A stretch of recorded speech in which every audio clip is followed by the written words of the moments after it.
Hello guys, good morning. আজকেও সকাল সকাল নিয়ে এলাম আর একটা ভিডিও। তো আজকে ভিডিওটা আমি মাঠে আসছি, বাজে সকাল 8টা। দেখতে পাচ্ছ আজকে অবশ্য রৌদ্র উঠছে, দুদিন থেকে তো রৌদ্র নাই। তো কালকে ভিডিও করতে পারিনি, কালকে আমি এক জায়গায় গিয়েছিলাম।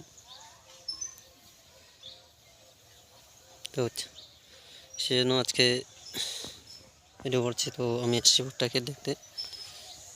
এটা তো যাই হোক, পাশে জমিতে আলু আছে। তো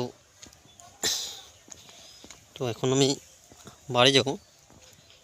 এই যে পাশে জমির আলুগুলো দেখছো, আলুর খেল বেঁধে দিয়েছে, তো অনেক বড় হয়েছে। তো এই জমিতে আবার বাঁধেনি, এটা বাঁধেছে। তো যাই হোক, তো আজকে একটু গরম করবে যেহেতু রোদ উঠছে। তো আমি এখন যাবো, কে কাজ করতে হবে। এই যে মহিলা এগুলো তো সব কেলে বেঁধে দিয়েছে, তা অন্যজনের। তো আমারগুলো বাঁধতে হবে, অনেক কিন্তু দেরি আছে, তবে অনেক দেরি হবে।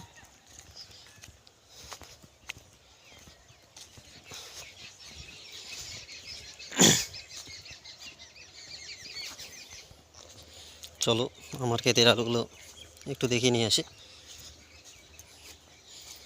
একটু দূরে আছে, সেটা একদিন যাব, দেখতে গেলে অবশ্যই দেখাবো তোমাদের। তো আমাদের এটা এইদিকে যেটা আছে সেটা দেখিয়ে দিই, গাছ আমার কত বড় হয়েছে। চলো। তো বেশ, চলে আসছো আমার ক্ষেতে।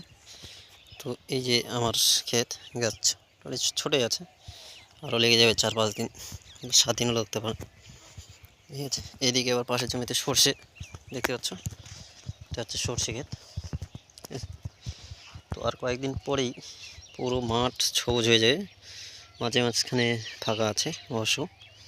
তো পুরো মাঠটাকে দেখাই, এই যে পুরো মাঠ দেখতে পাচ্ছ, পুরো মাঠ সবুজ। তো বেশিরভাগই আলু। তো যাই হোক, তোমাদের এখানে আলু চাষ বেশি হলে বা কম হলে অবশ্যই কমেন্ট করে জানাবে কে কোথার থেকে দেখতেছে ভিডিওটা। তো ভিডিওটা বেশি বড় না। তো ভালো থাকবেন, সুস্থ থাকবেন সবাই এই ঠান্ডায়।